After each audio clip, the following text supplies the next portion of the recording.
তোমাদের কাছে আমি তোমাদের বুড়োদা আমার ঝুলি নিয়ে হাজির হয়েছি, ঝুলি থেকে বের করে মজার মজার গল্প শোনাতে। তোমরা ছোটরা অনেকেই গল্প বই পড়তে ভালোবাসো না, কিন্তু কেউ যদি তোমাদেরকে গল্প শোনায় সেটা খুব মজার ব্যাপার না? আমি সেটাই করব ঠিক করেছি। তাহলে আমি ঝুলি খুলছি খুলছি, দেখি আজ তোমাদের জন্য কোন গল্প ঝুলি থেকে বেরোয়।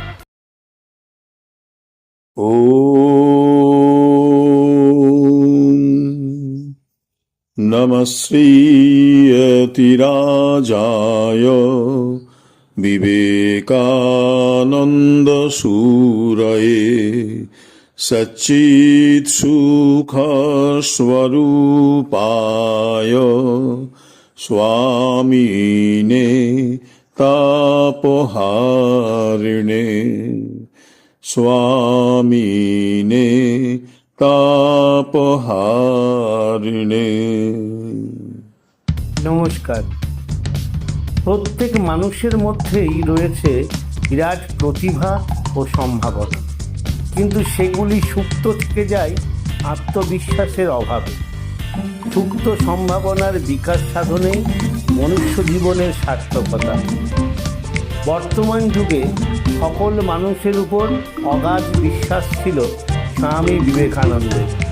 তিনি জানতেন মানুষের ঘুম ভেঙে দিলেই সেই সিংহের মতো গর্জন করে এগিয়ে যাবেই মহৎ লক্ষ্যের দিকে, কেউ তাকে রুখতে পারবে না। শৈশব ও বাল্যকালে মানুষের অন্তর্নিহিত শক্তি ও প্রতিভা বিকাশোন্মুখ হয়, যথার্থ আদর্শ জীবনকে লক্ষ্য রেখে চলার অপেক্ষায় থাকে। সে আদর্শ পুরুষ স্বামী বিবেকানন্দ। কন্যাকুমারী থেকে রামনাথ হয়ে স্বামীজি গেলেন মাদ্রাজ শহরে। সেখানে তার অনেক ভক্ত ছিলেন। তাদের কাছে জানালেন যে তিনি চিকাগো ধর্ম মহাসভায় যোগ দিতে চান। স্বামীজির এই সংকল্পের কথা শুনে তাঁরা খুব উৎসাহী হলেন, বিশেষ করে যুবকেরা। এই তরুণ সন্ন্যাসীর মুখে ভারতের নবজাগরণের বাণী শুনে তাঁরা খুব অনুপ্রাণিত হলেন। চিকাগো ধর্ম মহাসভায় পৃথিবীর নানা দেশ থেকে নানা ধর্মের প্রতিনিধিরা যাবেন। পৃথিবীর সব ধর্মের প্রতিনিধি সেখানে যাবেন, কিন্তু হিন্দু ধর্মকে সেভাবে ডাকা হয়নি। স্বামীজি ঠিক করলেন তিনি হিন্দু ধর্মের হয়ে ওই ধর্ম মহাসভায় যোগ দেবেন। কিন্তু আমেরিকা যেতে হলে প্রচুর টাকার দরকার, আর স্বামীজি তো সর্বত্যাগী সন্ন্যাসী, তিনি অত টাকা পাবেন কোথা থেকে? তাই আলাসিঙ্গা, পেরুমল ও অন্যান্য উৎসাহী যুবক ভক্তেরা টাকা তুলতে লাগলেন। নিজে কৃতনিশ্চয় হলেও স্বামীজি কিন্তু শ্রীরামকৃষ্ণের নির্দেশের অপেক্ষায় রইলেন। পরে একদিন দেখলেন শ্রীরামকৃষ্ণ সমুদ্রের ওপর দিয়ে হেঁটে যাচ্ছেন আর তাকে হাতছানি দিয়ে ডাকছেন। তখন বুঝলেন শ্রীরামকৃষ্ণেরও ইচ্ছা তিনি আমেরিকা যান। এরপর শ্রীমা সারদা দেবীর কাছে আশীর্বাদ চেয়ে চিঠি দিলেন। শ্রী মাও তাকে আমেরিকা যাবার অনুমতি দিলেন এবং অজস্র আশীর্বাদ জানালেন। শেষে 1893 খ্রিস্টাব্দের 31শে মে স্বামী বিবেকানন্দ বোম্বাই বন্দরে জাহাজে উঠে আমেরিকা যাত্রা করলেন। স্বামীজির শিষ্য ক্ষেত্রীর রাজা যাত্রার আয়োজন ও পোশাক পরিচ্ছদের ব্যবস্থা করে দিয়েছিলেন। বোম্বাই ছেড়ে জাহাজ চলল আমেরিকার দিকে। কলম্বো, সিঙ্গাপুর, হংকং হয়ে জাপান, সব জায়গা থেকে স্বামীজি মাদ্রাজি শিষ্যদের উৎসাহ দিয়ে চিঠি লিখতেন। জাপান ছেড়ে জাহাজ 25শে জুলাই সন্ধ্যায় আমেরিকার পশ্চিম উপকূলে ভ্যাঙ্কুভার বন্দরে পৌঁছালো। সেখান থেকে স্বামীজি 30শে জুলাই রাত্রে চিকাগো পৌঁছান। কয়েকদিন বিশ্বমেলা দেখলেন। ওখানে শুনলেন ধর্ম মহাসভা শুরু হতে এখনো 2 মাস দেরি এবং প্রতিনিধি নেবার শেষ তারিখ পেরিয়ে গেছে। তাছাড়া তার সঙ্গে কোনো পরিচয়পত্র ছিল না। এদিকে এই শহরের জীবনযাত্রার মান খুব উঁচু। যে টাকা সঙ্গে এনেছিলেন তার বেশিরভাগই খরচ হয়ে গেছে। তাই স্বামীজি অপেক্ষাকৃত কম খরচে থাকবার জন্য ছোট শহর বোস্টনে গেলেন। ট্রেনে আলাপ হলো এক মহিলার সঙ্গে। তিনি সব কথা শুনে স্বামীজিকে আমন্ত্রণ জানালেন তার বাড়িতে যাবার জন্য। স্বামীজিকে তিনি খুব যত্ন করলেন এবং কয়েকটি ঘরোয়া আলোচনার ব্যবস্থাও করলেন। এই সময়ে হার্ভার্ড বিশ্ববিদ্যালয়ের গ্রিক ভাষার অধ্যাপক ডক্টর রাইটের সঙ্গে স্বামীজির আলাপ হয়। স্বামীজির বিদ্যায় বুদ্ধিতে তিনি মুগ্ধ হন। ধর্ম মহাসভার জন্য স্বামীজির কোনো পরিচয়পত্র নেই জেনে তিনি এক চিঠি লিখে দিলেন, এই ব্যক্তির পাণ্ডিত্য আমাদের দেশের সমস্ত শিক্ষিত ব্যক্তির সমবেত পাণ্ডিত্যের চেয়েও বেশি। একে যেন নিশ্চয়ই ধর্ম মহাসভায় প্রতিনিধি রূপে নেওয়া হয়। তারপর চিকাগোর কোথায় উঠতে হবে তার ঠিকানাও দিয়ে দিলেন। চিকাগো শহরে ফিরলেন স্বামীজি। ট্রেন পৌঁছালো অনেক দেরিতে। পকেটে হাত দিয়ে দেখেন ঠিকানাটি হারিয়ে ফেলেছেন। এখন উপায়? কোনো হোটেলেও যেতে পারলেন না। প্রচণ্ড শীত বস্ত্রও অপ্রতুল। অগত্যা স্টেশনে মাল পাঠাবার প্যাকিং বাক্সের ঘরে ঢুকে ওখানেই কোনো রকমে রাতটুকু কাটালেন। সারা রাত কিছুই খাওয়া হলো না। সকালে উঠে সমিতির অফিস খুঁজতে বের হলেন। অনেক চেষ্টা করেও সমিতির কোনো সন্ধান করতে পারলেন না। তখন তিনি ক্ষুধায় কাতর বাড়ি বাড়ি ভিক্ষা করতে লাগলেন। কিন্তু এ তো আর ভারতবর্ষ নয় যে সাধু সন্ন্যাসী দেখলে লোকে ভিক্ষা দেবে।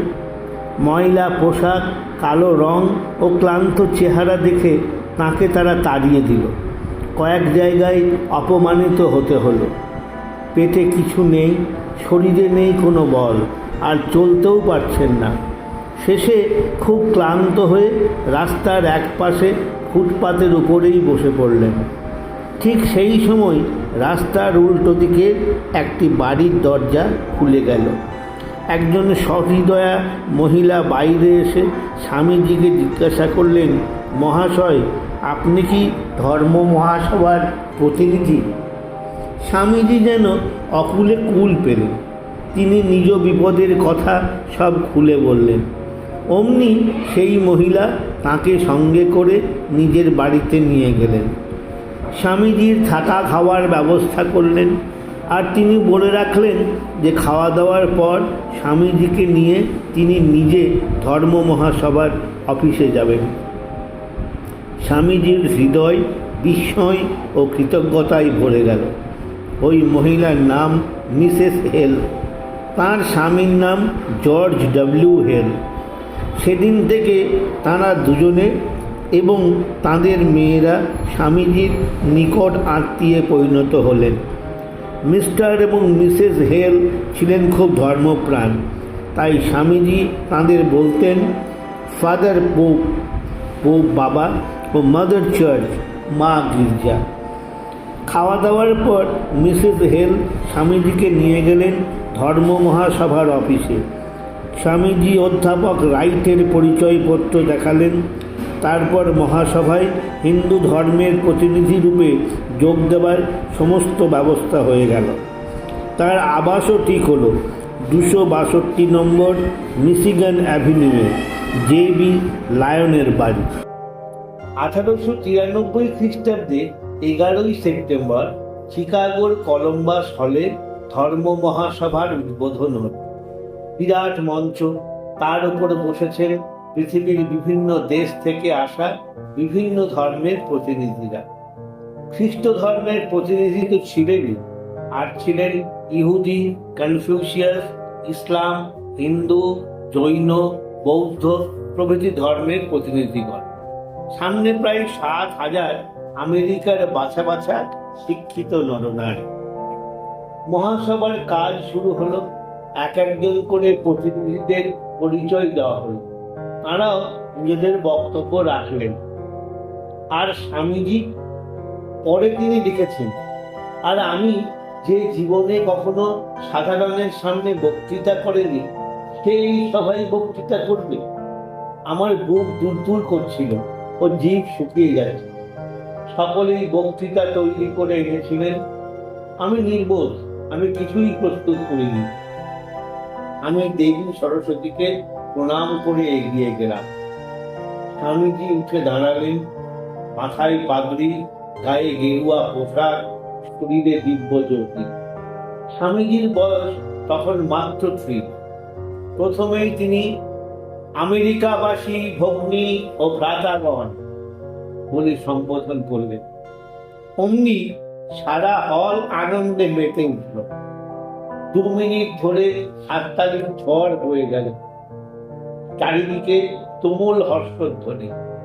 এতক্ষণে শ্রোতারা হৃদয়ের স্পর্শ পেলেন। হাততালি থামলে স্বামীজি বলতে লাগলেন, যে ধর্ম জগৎকে পরধর্মের প্রতি ঔদার্য ও সকল ধর্মমতকে স্বীকৃতি দান করতে শিখিয়েছে, আমি সেই ধর্ম ভুক্ত বলে নিজেকে গৌরবান্বিত মনে করি।